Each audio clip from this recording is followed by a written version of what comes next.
Hey, good evening, gang, gang, gang.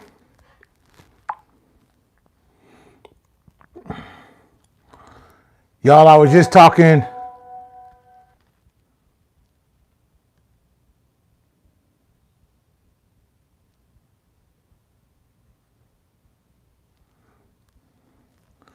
I'm over here live. I'm talking to somebody from Iraq, and they're trying to, he's a political analyst. And if you guys want to follow him on Twitter, his name is, I'll tell you his name on Twitter. Really super cool guy so far. He'll be on later on, probably Wednesday's show. I can't do it tonight. I just can't set it all up. Can't do everything. It's called, his Twitter handle is called Iraq Liberation Square. He doesn't have that many followers, but he's a red hat and not a blue hat. And I will tell you the difference here in just a second. I'm trying to load up some music here. Spotify. Yes.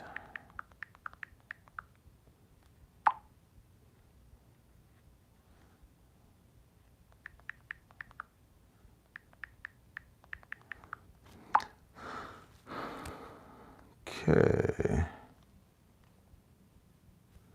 How many people we got? We got 79 people in here, y'all.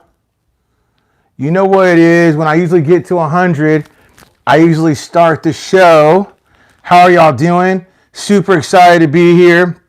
I said I was going to take a comprehensive look at the new PM. I've gotten so much feedback from the last couple of days. Good and bad, good and bad. You know what I mean? People are kind of like, do we have a new PM yet? Do we have a new PM yet? Well, guess what, kids? We got a new PM. Like him, love him, or don't like him, or don't love him. We got one. So we're going to take a really comprehensive look at them, see what they're talking about, and I'm going to read you this report that I came up with. And so, you know, I'm sorry for not saying good evening to each and every one of you. I apologize right now. But, and you also know that, you know, Ms. BB is out right now. She's out of town. So, you know what? She said, I said, you know what? I could do this on Patreon, but you know what? I'm going to do it on YouTube. It's just easier for me to set it up and for me to execute it. The group was all okay with it. So I said I would do it on here. So you guys are getting, if you like my YouTube stuff, this is a Patreon-like YouTube show that I would normally just do for Patreon. But you guys are getting it because I can't set it up in the other room, so you guys are going to reap the benefits. I hope you enjoy this depth of reporting. So I hope you do. I don't usually do it this strong on here, but I'm going to bring you the news the way I bring it to my crew.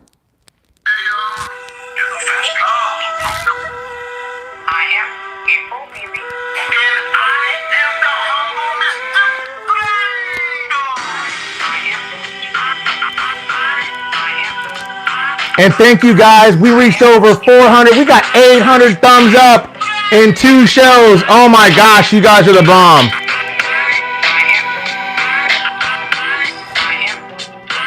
No, this is not wallpaper. These are all the books I read to get ready for a show, duh. It's a background, y'all, so you don't have to look at a wall. Just something cool to look at. Yeah, guys, you want me to continue with the podcast on YouTube? You guys seem to be able to hit these 400, so I'm going to need 400.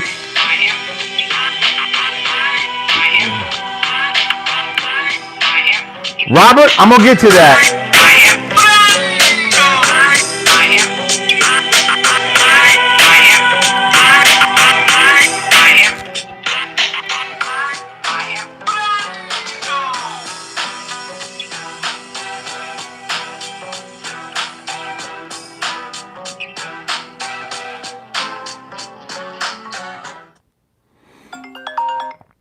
Uh-oh.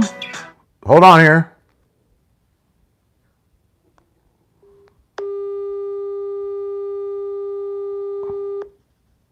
Hello? Amjad? Arabi. Arabi. Arabi. Arabi. How are you this evening? No English. No English. Okay, I'm going to hang up. We are going to talk via WhatsApp tomorrow, okay? I'm doing show. No English. Okay, ciao, ciao. Hello. Okay, ciao. Okay. Bye-bye.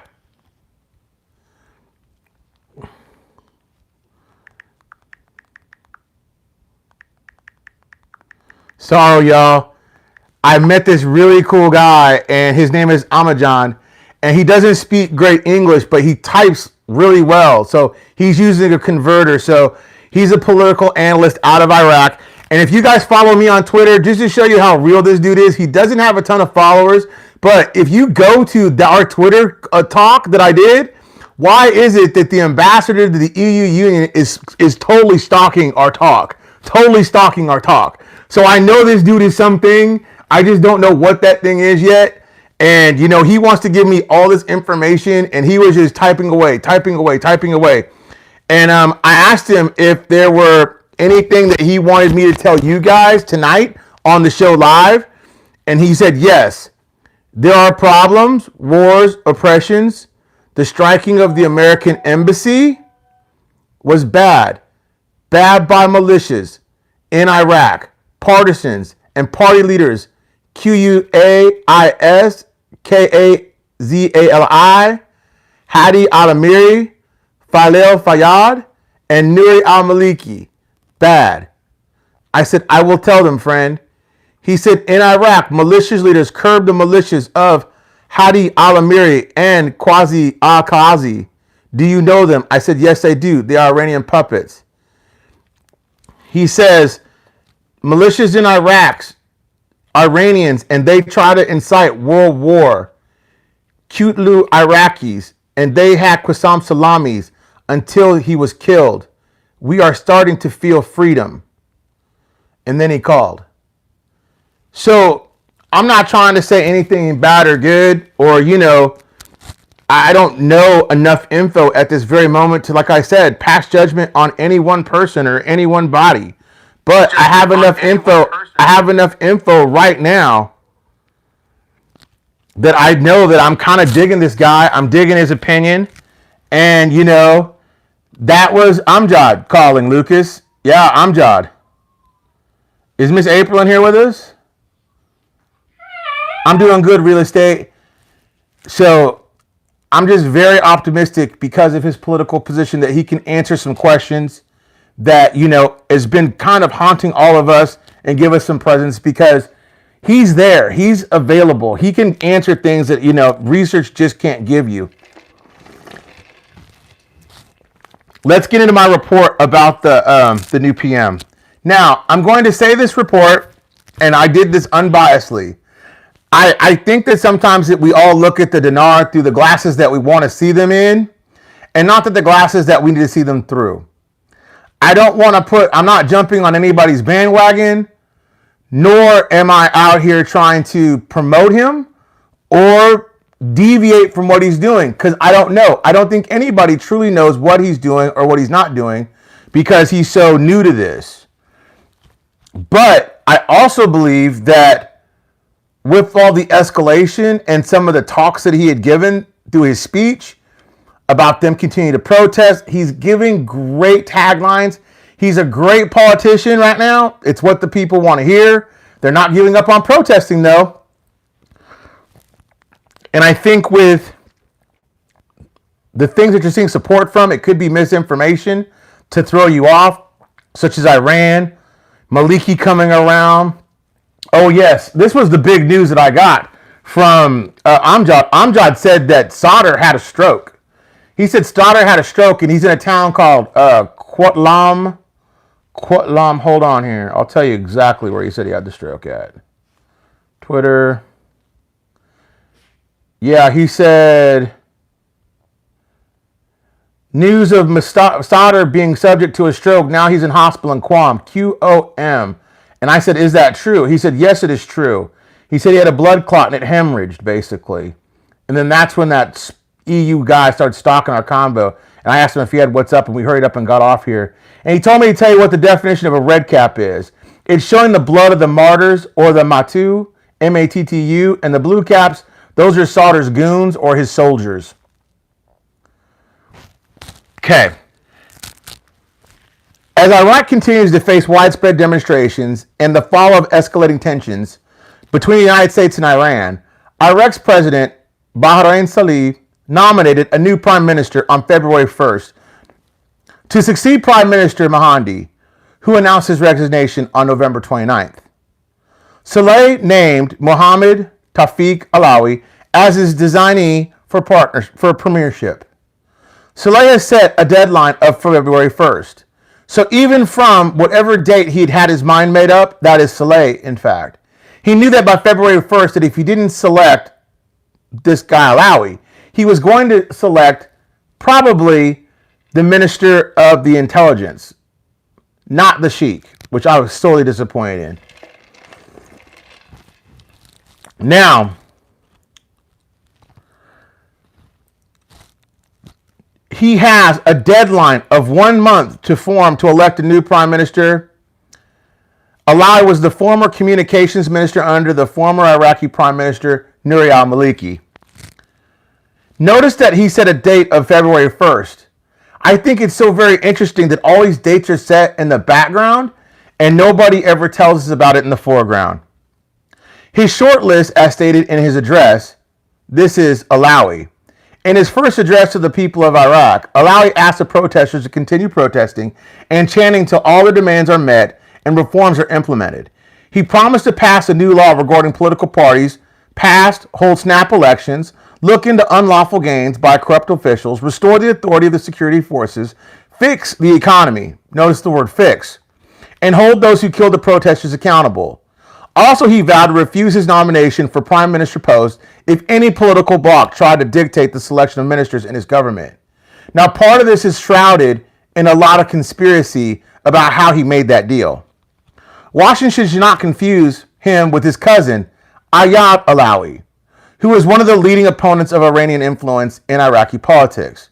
Mohammed Alawi has ties to Shia political figures throughout Iraq and in the region, including Lebanese Hezbollah, that's Hizballa, not to be confused with Hezbollah, and Iran. But he's lived for many years and operated several businesses inside of the United Kingdom. Al-Musawi said in a press statement followed by Prime Minister Alawi, he actually began his search for a cabinet 45 days ago. His name was proposed by the alliance and others and opened as a candidate to head the government to succeed the resigned Mahdi, adding, his options for ministers will be far from the dictates of political blocs and parties. The MP continued from Nidlet. Alawi expressed his willingness to implement two conditions set by walking alliances and opennesses by removing American forces from Iraq lands and implementing the agreement with the Chinese side in exchange for granting him the right to choose members of his cabinet away from quotas. You heard me absolutely correct. The openness for removing American forces from Iraq's lands and implementing the Chinese agreement. In an interview, the decision of the House of Representatives to remove the American forces from Iraq is a sovereign decision that cannot be returned, and it is the most important and the first file that the government of the Prime Minister Alawi will deal with, and we look forward to resolving it as soon as possible. Now, I have a solution to that, and I'll read it to you in a few seconds. The decision to remove the American forces from Iraq does not give it up, and we consider it a red line, noting that Alawi's government is obligated to apply the contents of the House of Representatives' decision, given that the decision is supported by the Iraqi people. We know that's not true. It's supported by the Iranian puppet government, but not by the people, which we all know that President Trump said, if you remove the troops by force, then we will force you and impose sanctions, economically wise, that will make the sanctions on Iran look tame. That would be financial suicide or political suicide. So why would Alawi agree to that? That's why I say you have to follow the fatwa. Now, Fatah, a Palestinian political and military organization founded by Yasser Arafat in 1958, was working towards the creation of a Palestinian state. During 1960s and 70s, they trained in terrorist insurgent groups, but it was all about political change. So was it Fatah or fatwa that he's really being guided by? And we are in a dangerous stage, and we have agreed to Alawi's 14 points. Now, it's funny, Alawi has 14 points.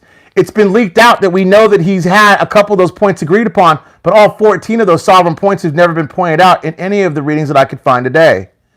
And we support the government program for him. If he achieves and if he violates it, then they will withdraw the 170 deputies that give him support. So either do it and we support you, or don't do it and we will draw confidence from you. So basically, it's do or die situation for Alawi. And he's made some big promises.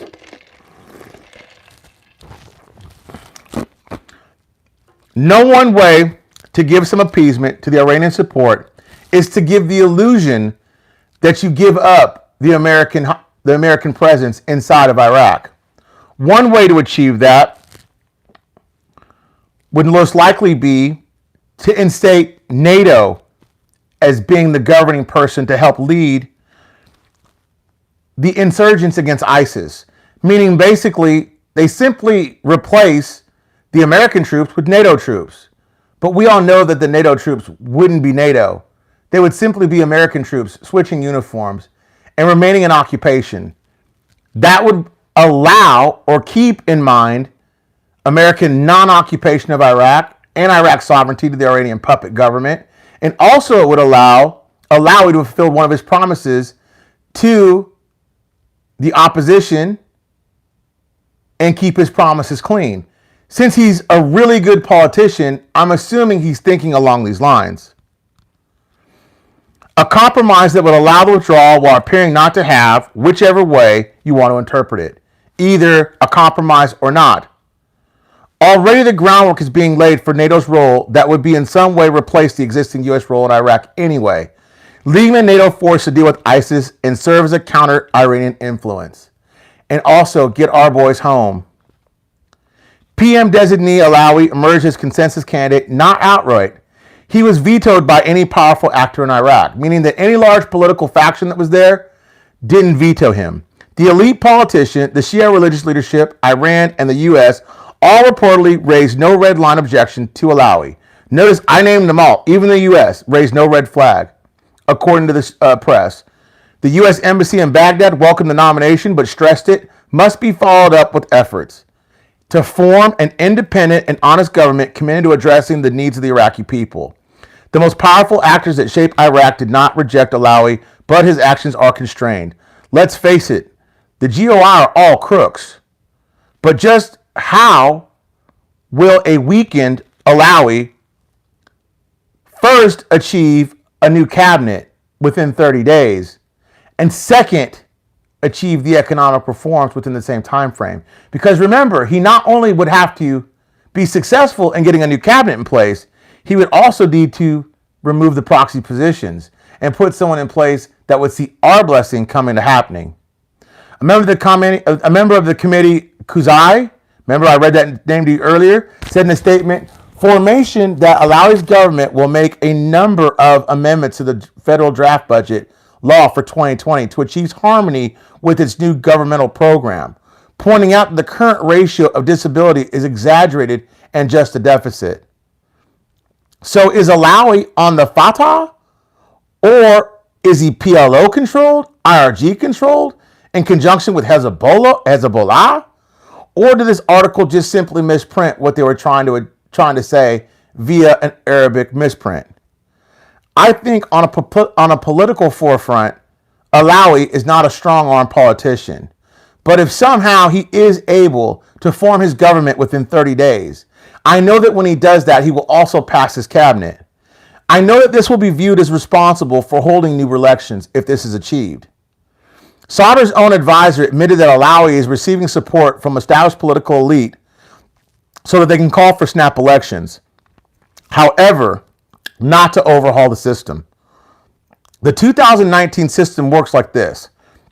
The election law did away with party lists, which were widely seen as key sources of corruption. Party lists prevented voters from casting votes for individuals, instead allowing them to only vote for groupings of predetermined candidates by party.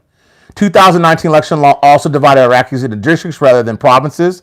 The government of Iraq also no agreed upon census data upon which to establish electoral districts. But remember, they have established census data and they've been using it. The 2019 law does not prevent national parties from flooding money and candidates into districts, only to recognize parties into parliament. So there's some things that they still have to make sure that happen before they actually give the keys to the Jeep to this man. Fatwa, F-A-T-W-A, a ruling on a point of Islamic law given by recognized authority. So, is the fatwa from Khomeini or maybe from Sistani himself? No one knows where he truly stands. There was a paper that came out about the Iraqi monetary policy, and I thought it very interesting because back in the day when he was communications minister, he worked side by side with Dr. Shabibi in trying to get the appreciation of the Iraqi dinar. At that time, it was just small incremental values. But Saleh and Alawi and Shabibi all worked hand in hand. Now, during that time, Alawi quit Nouri al-Maliki's government twice because of corruption. So much so that they actually tried to put corruption onto him and make him quit by duress. I went through this article. I read it several times. I found it very interesting. But it was only 20% increments. And the movement wasn't so strong that I felt compelled that I was like, wow, this is the $3 plus that everybody says Dr. Shabibi says that they can hold. But I did feel that it was interesting that Alawi stood in the face of corruption way back then and still wanted to see a raise in value of the Iraqi dinar. Now, you're going to say that's no great secret. But if you look at the standby agreement, inside of that agreement, it's really kind of ironic that they were really working towards, at that time, that report came out in August 2006, to updating the developments and federalizing the government through stuff like the Financial Management Act, stuff that you're seeing here today. That's why if you want to joke and say, well, the stage is set. Yeah, but those stages have been set since 2006, not since 2019. In 2019, they finally got the enforcement behind it to where that could actually happen. So this person is no stranger to economic reform. This person is also no stranger to actual corruption. So again, his political career, he looks very, very, very good. Has he had corruption charges brought up on him? Yes. Has any of it been proven? No. Did he actually leave the scene and go away for a while? Yes. Did he run successful businesses in the UK? Yes.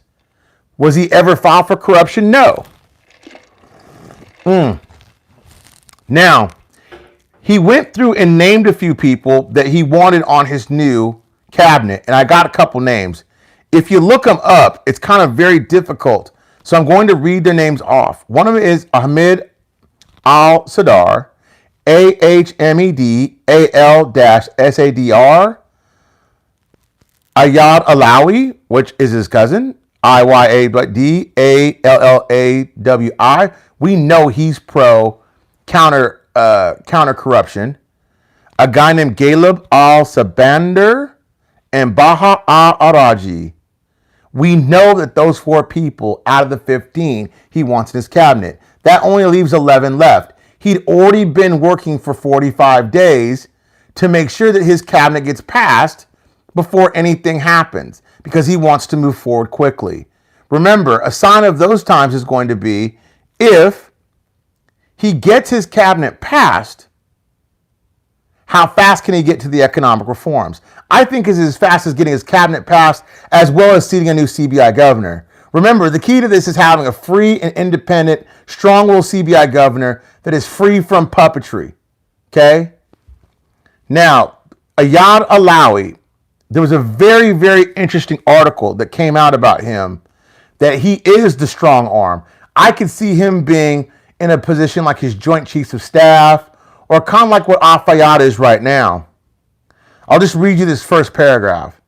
In June, just before he took office as Iraq's prime minister, Ayad Alawi lined up 6 prisoners in Baghdad prison and executed them with a handgun, while 30 people watched. So an Australian reporter claims, though he won't reveal his 2 eyewitnesses. Another story making rounds in Baghdad. Alawi had 2 insurgents shot in front of him, and then there's a rumor that he chopped off a guy's hand.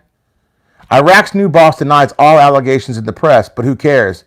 Iraqis love him. Alawi seems happy to let the rumors lurk. They fit perfectly into the image he's cultivating is Iraqi's new strong man. He was seen as the whole disciplinarian after Saddam had left. He was a crackdown on the violence. He was an eradicator of the bad things that were happening inside of Iraq. He was also a big hater of Saddam. He also worked closely with the CIA. Alawi has blood on his hands from his days in London. He got kicked out of the Ba'ath Party. He was left for dead in his UK home. He was hospitalized but under M16 protection. That's why I guess he became a British spy. He recruited Ba'athists into another group. He later became the Iraqi National Accord. He tried and worked very feverishly to lobby against Saddam's reign for 20 years. And the Iraqi National Accord fed M16 the famous claim that Saddam could mobilize weapons of mass destruction in 45 minutes. So he's also no secret to working with people like George W. Bush in the United States. In the run-up to the war, Alawi spent hundreds of thousands of dollars of Washington lobbyist money to ensure he would be well positioned for the new Iraq. So we know he's used to playing ball with the Americans.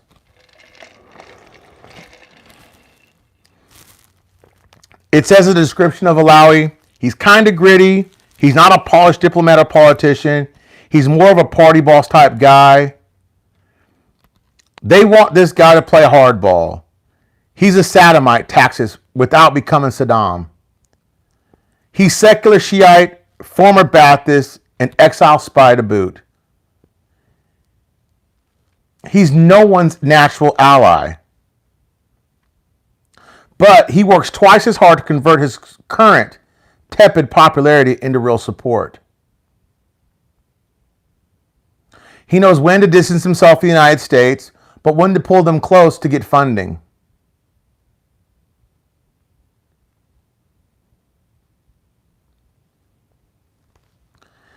In my opinion, people that I think we need to see inside the government to take care of business. Now,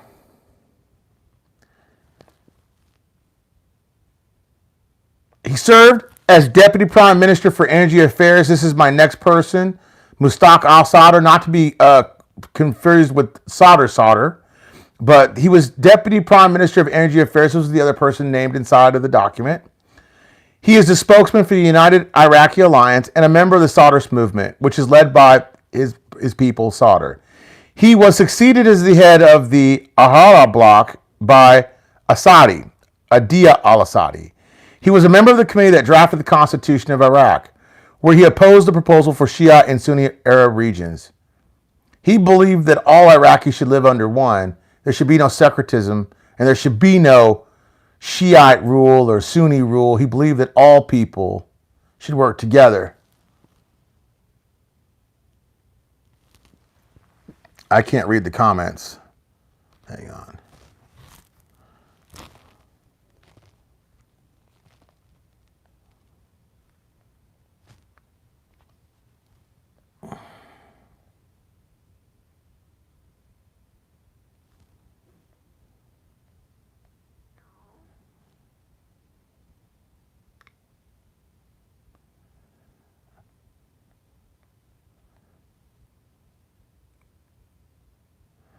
I can't read the contracts. Yeah, stroke, folks, stroke. Supposedly, Sadr tonight suffered from a stroke.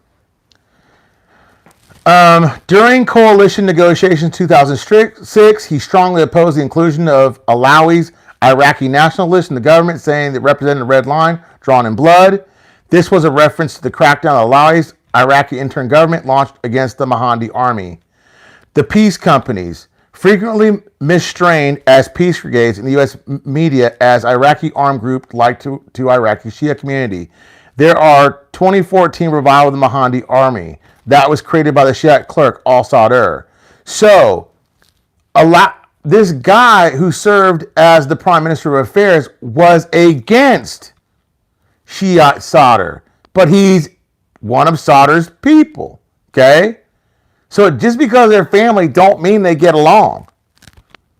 Mohammed Alawi pledged to work for early elections and the formation of his government away from quotas.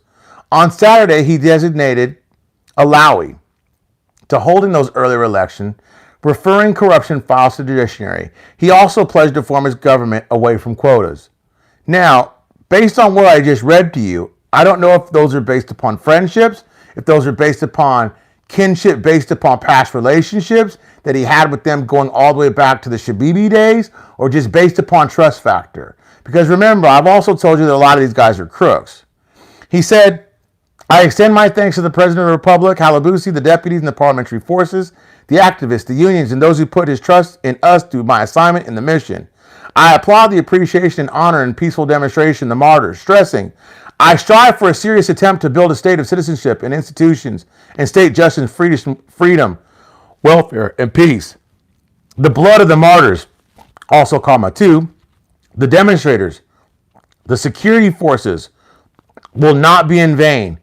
Notice his next statement. The state weapons will not be carried against the people, but rather to protect the borders and enhance the security. It's kind of funny then, why not didn't he stop Sadr for sending the blue hats out to go bust up the protesters? But I digress. He continued, I affirm my keen desire to follow the investigation events against the demonstrators to hold those responsible for violence and those who caused the sabotage accountable in public and private properties, and I pledge to form a government that is far from normal partisan quotas. Involved in the competent people in forming government, stressing, I will not accept any candidate imposed by parties. I pledge to work diligently to prepare for early elections and constitution that are relevant to the authority, the High Electoral Commission, the United Nations, and I pledge to protect the electoral process and stand against any interference affecting the integrity of the results and issues. Like I said, on paper, he sounds super duper strong.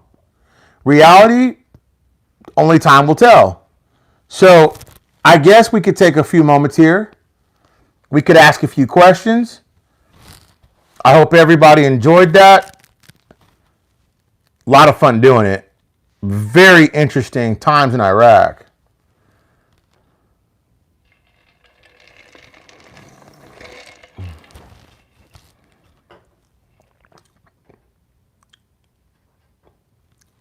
There's a lot going on. Yeah, if Sadr truly did have a stroke, that would leave yet another person that's an Iranian puppet master that got their wig pushed back. If you think about it, I don't think that he had a stroke. I think that they pulled his card because he wasn't getting the job done, busting up the protest, if you want my personal opinion.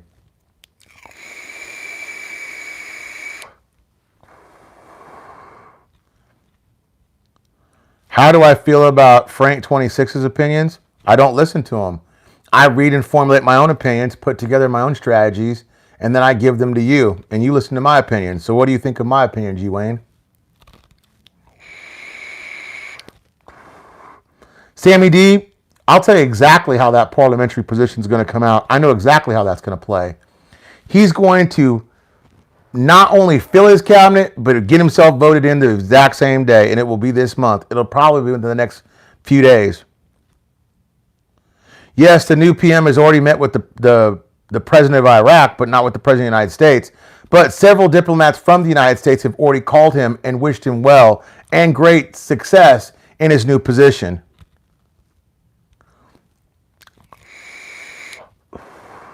Kip says XRP, Dong, or Dinar. Why not all three?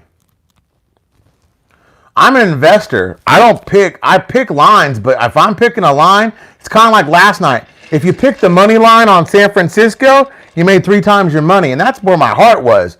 But if you had to look at the comeback kids, if you're picking winners, you should have picked the Chiefs and just took the cash shooter one straight up.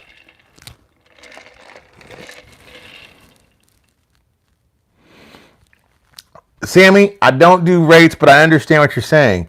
The whole principal idea is how fast can he get a cabinet in place and replace the proxy?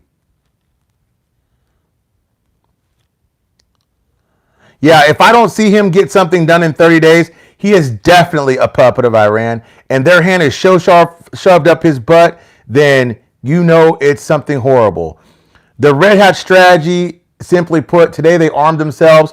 I think it's going to get worse before it gets better. Yeah, just get more of all three, Kip. That's my opinion.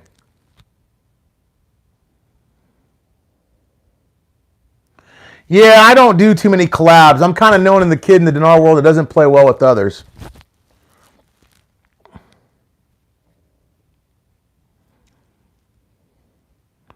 Grayness. Yeah, this guy is kind of like, Mahandi read very similar when you looked at him on paper when I was so enthused about him coming in there. Yeah, I know, G-Wayne.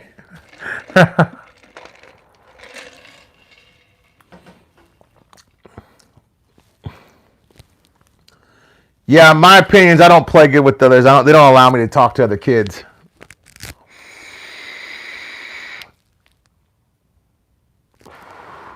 And nothing wrong with opinions. I've had them on my show early on.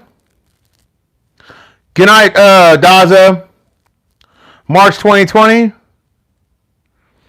Yeah, you got to make your own path in this. You got to understand, you could read for hours on this dude, and it says the same thing. Same thing.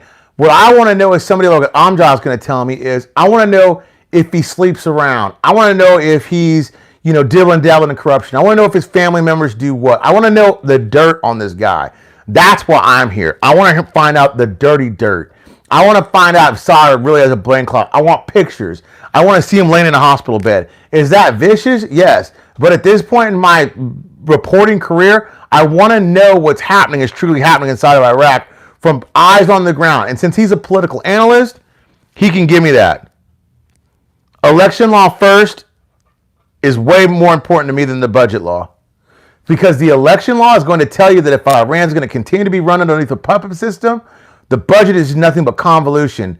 I could care less about the budget because once I see how it's allocated, budgets always have deficits. It really just depends on how they're going to pay for the things that they already have in play. Huh. Good point there, G. Wayne.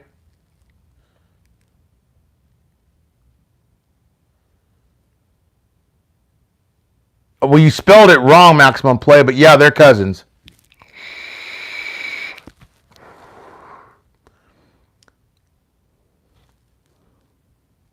Thank you, Kip. Thank you, Kip. Somebody showed me a little love tonight, y'all. Shout out, Kip. Thank you, Kip. Wednesday's show, I'm hoping to get this big insight from Amjad. He told me to put some questions together about that. Anything about the budget? No, nothing about the budget yet, Jug. But I'll tell you this about the budget.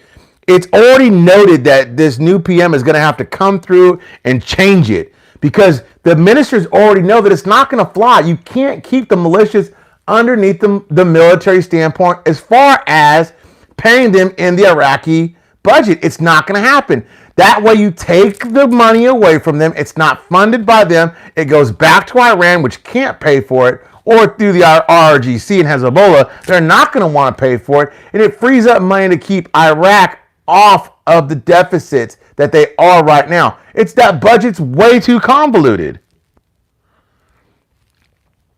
I haven't heard back from the colonel. He's gone dark, understanding that his situation is a little bit more grave than I.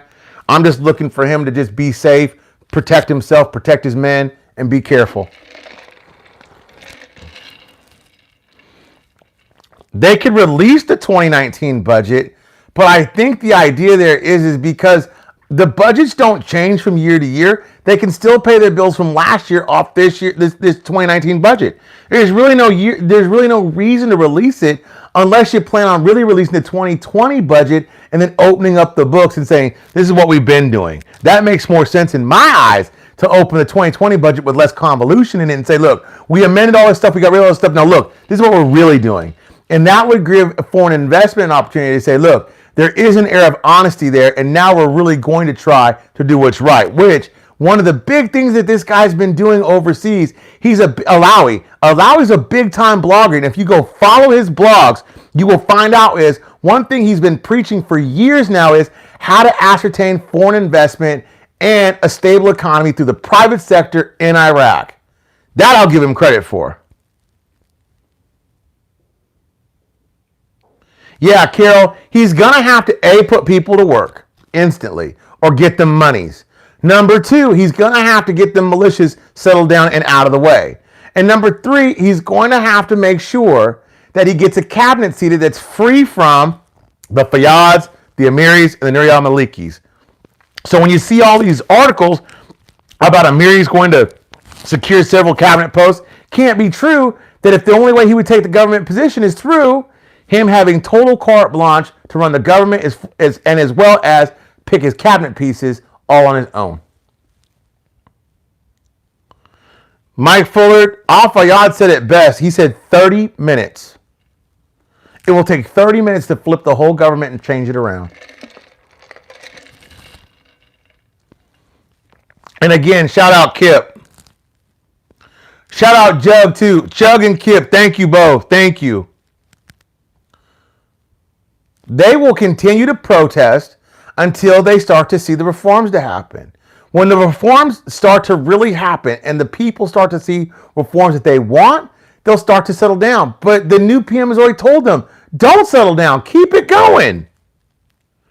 And for that, you got to say, hey, anybody that Nur al-Maliki don't like, I kind of like them.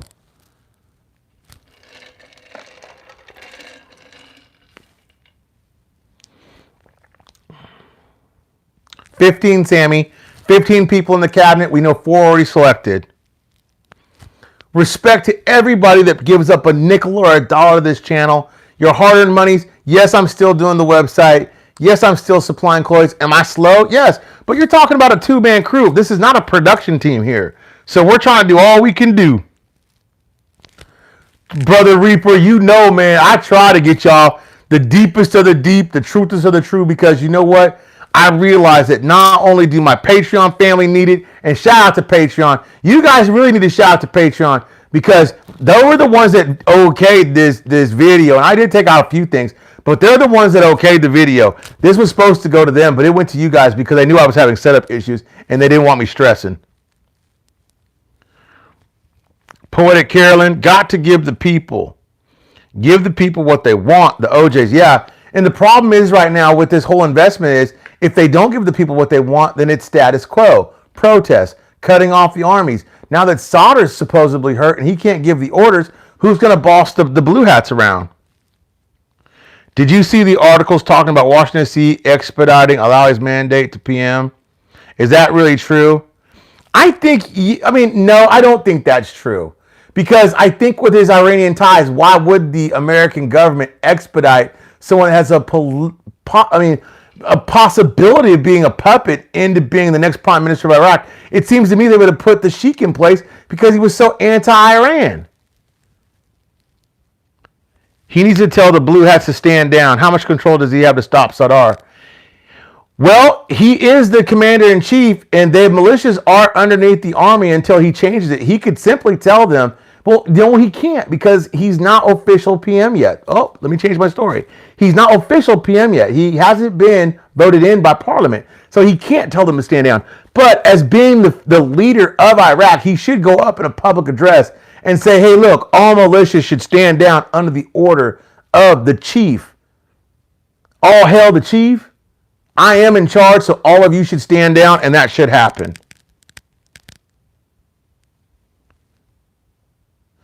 Links, no, I think that now is the time. You're looking within, I don't want to say a time, but you're looking at if anything is going to happen, now's the time frames that something has to happen. They don't have a choice. With the new emergence of the red hats that'll go toe to toe, and now they'll get violent. I don't think anybody has a choice but to say, you know what? If you keep messing with me, I'm going to start a fight.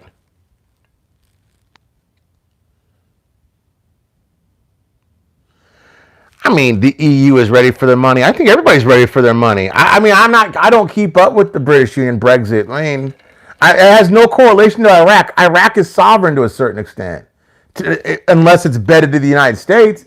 the Brexit has nothing to do with the same thing. That's confusing two shows. I don't do Brexit.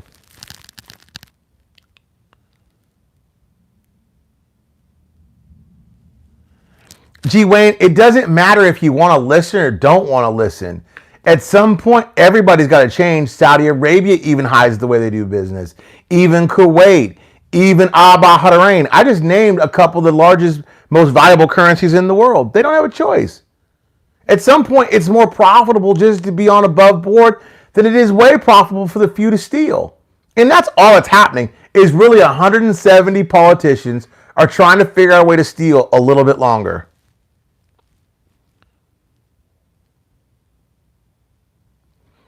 It would go to his credibility to do that, yes. Forming the government, I would say, yeah, whatever. But I think, you know what? If he could get them to stand down, absolutely would go to his credibility. Hey, Larry Richardson.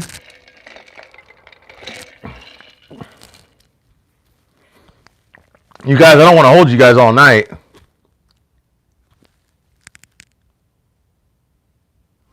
Mr. T, you just asked me the $15 million question.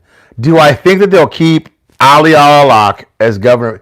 If it was me and I was Alawi and I wanted to show every foreign investor that I was super serious about my country, I would fire every single one of those stupid GOI that's in there right now, and I would hire it won't be proxy. Well, no, it wouldn't be proxy. I would hire a new CBI governor instantly. And I tell them, the very first thing you're going to do is enact the Iraqi dinar.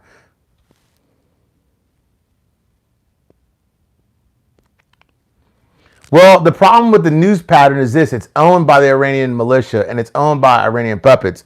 So the news is going to change, but you're going to see a lot of anti-Alawi news and a lot pro-Alawi news. Which you guys want to believe is up to you. Curious, how did I hear about the dinar? From an old Jewish guy. No sound? Can y'all hear me? Yeah, I'm sorry about the slip on words, Matter. What's up, Matter? Okay. Sorry, I'm using a lapel mic. Somebody was on here that was like, oh yeah, fake books, fake this, RV now. So I just basically shot him the finger and said, get the fuck out of here. You know how I do it.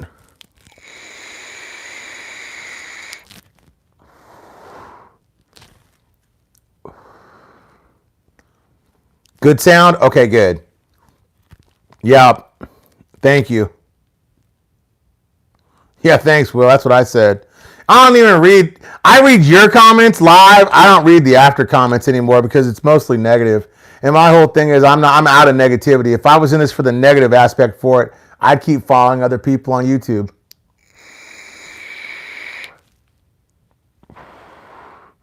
G. Wayne, the next big thing after the dinar, I'm investing into my own infrastructure, into my own financial institution. I'm buying a bank. I'm going to own my own bank. Everybody knows that. I'm buying a bank. I got to have a bank. Hey, Susan. It's my hitter right there. There's no... Susan Sams, that's a real hitter right there.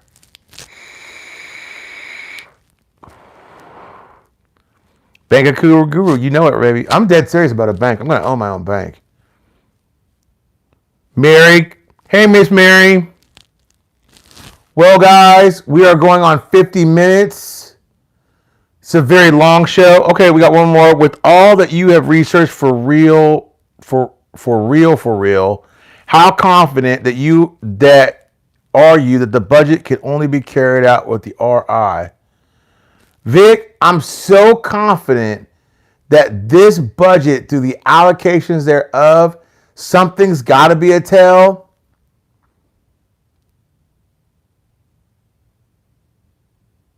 How do you want percentages or something? I mean, I'm confident. Like, I'm pretty confident.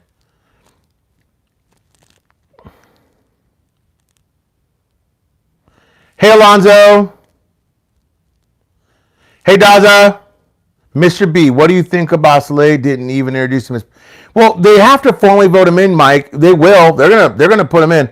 Nicole, assalamu alaikum rahmatullah. Yeah, the bank is what we're all waiting for. Oh, percentage VIT? 98. Can we see my feet? No, you can't see my feet. That's gross. I mean, my feet are nice, but they're not to be shown on YouTube. Good night, what's up? G. Wayne, bruh. Oh, hey, Philip. Oh, I know you. Hey, what's up, dog? All right, y'all. Well, I hope you guys and show. I know, wanted to see my feet, right, Craig? That's weird. I think he's mentioning. Listen, y'all. Reconstruction for Iraq does mean China trade. That's what it means. That's truly what it means. Okay? Peace, brother. Much love. Sammy D, love. Susan, love. I know, from Montrose. You must know Houston. Hey, Susan.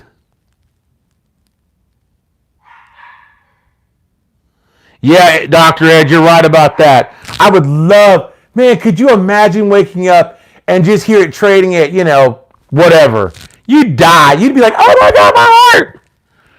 And yeah, y'all, my feet, yeah. So this is weird, y'all. I mean, for real. Want to see my feet?